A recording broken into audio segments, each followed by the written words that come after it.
নমস্কার। আজকে সাপ্তাহিক রাশিফল নিয়ে আলোচনা করব। সাপ্তাহিক রাশিফল বলতে 24শে ফেব্রুয়ারি টু 2nd মার্চ এই সপ্তাহটা কেমন যাবে, সারাটা সপ্তাহ অর্থাৎ ফেব্রুয়ারি মাসের শেষ এবং মার্চ মাসের শুরু। চলুন তাহলে জেনে নিই আপনাদের সারাটা সপ্তাহ কেমন যাবে। এই যে সাপ্তাহিক রাশিফলটা, এটা আপনারা প্রত্যেকেই কিন্তু আমার এই দিগদর্শন চ্যানেলে দেখতে পাবেন এবং দিগদর্শন মন্ত্র চ্যানেলও পাবেন। এর সাথে সাথে মাসিক রাশিফল, দৈনন্দিন রাশিফল আমার প্রত্যেকদিন আমার চ্যানেলে আপনারা সার্চ করলেই পেয়ে যাবেন। তার জন্য কিন্তু আমার চ্যানেলটা সাবস্ক্রাইব করে নোটিফিকেশন বেলটা অন করে প্রত্যেকবার সবার আগে আপনার পৌঁছে যাবে। আর যদি আপনাদের যোগাযোগ করতে ইচ্ছা বা আমার সাথে মিট করতে ইচ্ছা, আপনি অনলাইনে বলুন বা চেম্বারে এসে বলুন, অবশ্যই তার জন্য আপনাকে আমার বুকিং নয় ফোন করে নিতে হবে। আমার বুকিং অর্ডার 8910973325, আরেকটা যে 9433960106। এই দুটো বুকিং নাম্বার আপনি ফোন করে নেন। আপনি অনলাইনে প্রেডিকশন, দূর দূরান্ত যারা প্রেডিকশন দেয় তারা অনলাইনে প্রেডিকশন নিতে পারেন। যারা চেম্বার, আপনার নিয়ারেস্ট চেম্বার আপনি এসে প্রেডিকশন নিতেই পারেন। আমার সিটিমোড়ের চেম্বারটা নিজস্ব চেম্বার, সেখানে আপনি আসতেই পারেন, বা আপনার নিয়ারেস্ট চেম্বার আসানসোল বলুন, বর্ধমান বলুন, দুর্গাপুর বলুন, মেদিনীপুর বলুন, কৃষ্ণনগর বলুন, প্রত্যেক জায়গায় কম বেশি আমার অন রয়েছে। সেগুলো কিন্তু আপনারা অবশ্যই সুযোগটা কাজে লাগাতে পারেন। মোটামুটি এই চেম্বারগুলো আমার অন থাকে। এবার চলি তাহলে আজকে আপনার রাশি কি বলছে, চলুন তাহলে জেনে নিই। মেষ রাশি। মেষ রাশি এই সপ্তাহে নানা রকম প্ল্যান প্রোগ্রাম করবেন। কোথাও ঘুরতে যাওয়ার প্ল্যান করবেন, কোনো গেস্টের বাড়িতে যাবেন, কোনো তীর্থস্থানে যাবেন, বা কর্মসূত্রে কোথাও আপনি ট্রাভেল করে একাধিক শহরে যাবেন, এবং আপনার বাবা মাকে নিয়ে বা বাবা মার জন্য কিছু কেনাকাটি করবেন, বা আপনার গুরুজনের জন্য কিছু কেনাকাটি করবেন। বাবা মা ছাড়াও অন্য কোনো গুরুজনের জন্য কিছু কেনাকাটি, তার জন্য একটু খরচ আপনার হবে।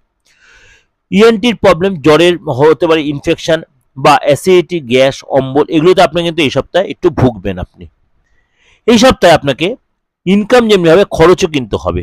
ইলেকট্রিক্যাল আইটেম, ফ্যামিলির পিছনে আপনার খরচ হবে। এই সপ্তাহে আপনাকে বলবো কথাবার্তা লোকের সাথে সমঝে বলবেন, নাহলে আপনার কথা লোকে ভুল ব্যাখ্যা করে। বিশেষ করে পড়োশির সাথে, পাড়া প্রতিবেশীর সাথে কথাবার্তা সাবধানে বলতে হবে, তাহলে বাদ বিবাদে জড়িয়ে পড়তে পারেন। আপনি কর্মে, কাজের জায়গায় নতুন কোনো প্রজেক্ট, নতুন কোনো দায়িত্ব পাবেন।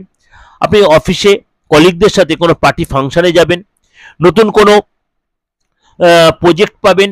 পার্টনারের সাথে রিলেশন আগের চেয়ে অনেক বেটার হবে। পার্টনারের কোথাও ঘুরতে যাবেন, কোনো গেস্টের বাড়িতে যাবেন, কোনো তীর্থস্থানে যাবেন, সেখানে কাউকে কোনো গিফট দেবেন। গিফট দিতে আপনার কোনো খরচ হতে পারে, বা আপনার পার্টনার আপনাকে কোনো গিফট দিতে পারে। উভয়ের মধ্যে বন্ডিংটা খুব ভালো হবে। নিজের মধ্যে মাঝে মাঝে একটু অস্বস্তি বোধ হবে। এগুলো কিন্তু নিজেকে কন্ট্রোল করে নিতে হবে।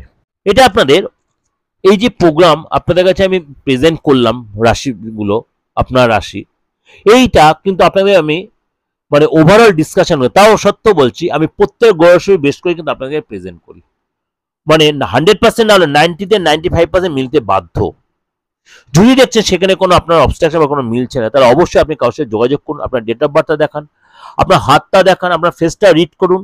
আপনি চেম্বারে না আসতে হলে আপনি অনলাইনে প্রেডিকশন নিন। আপনি যাকে ভালো, তার কাছে জামা গায়ে ভালো, আপনি বুকিংয়ে ফোন করুন। ওভারঅল ডিসকাশন করলাম। ভালো লাগলে অবশ্যই লাইক করবেন, আর হাত জোর করে রিকোয়েস্ট যত লোকের শেয়ার করবেন। আর আমার চ্যানেলটাকে অবশ্যই সাবস্ক্রাইব করে নোটিফিকেশনটা অন করে প্রত্যেকটা প্রোগ্রাম, যখন এই প্রোগ্রাম ছাড়বো সব করে সবার আগে আপনাদের পৌঁছে যাবে। নমস্কার, ভালো থাকবেন। এবং আমি এর সাথে আরো শিবরাত্রি নিয়ে নানা রকম প্রোগ্রাম দিচ্ছি, গ্রহণ নিয়ে প্রোগ্রাম দিচ্ছি, আরো প্রত্যেক দিন প্রোগ্রাম দিচ্ছি। অবশ্যই আমার চ্যানেলের সাথে জুড়ে থাকুন, আর যোগাযোগ করতে অবশ্যই বুকিং ফোন করুন। নমস্কার, ভালো থাকুন।